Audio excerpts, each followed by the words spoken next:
गुरुदेव दत्त.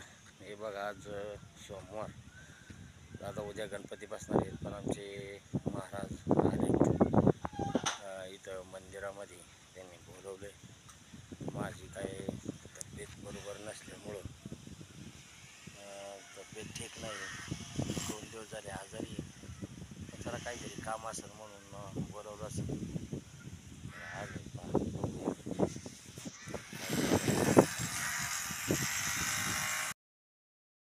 हरी महाराज. महाराज रामकृष्ण हरी.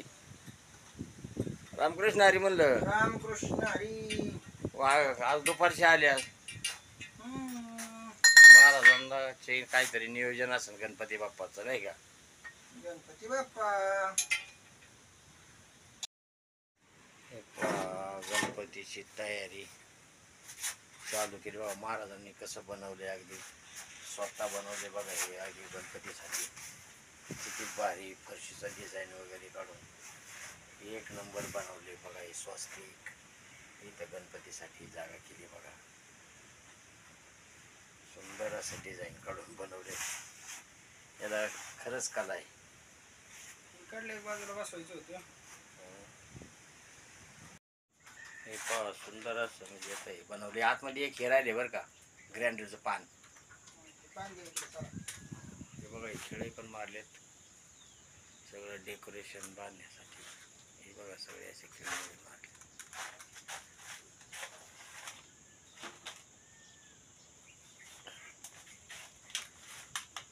गणपतीसाठी सजावट. गुरुदेव दत्त, गुरुदेव दत्त. महाराज आता निघाले सगळं काम करून. बोला. हा, उद्या सकाळी जातो. गणपतीचं साहित्य आणतो. हे पहा, माझी तब्येत बरोबर नसल्यामुळं पण केलं सगळं काम. जरा खेळेबिळे मारायचे होते आणि जरा गणपतीसाठी कट्टा बनवायचा होता. सुंदर असा कट्टा बिट्टा बनवला बघा.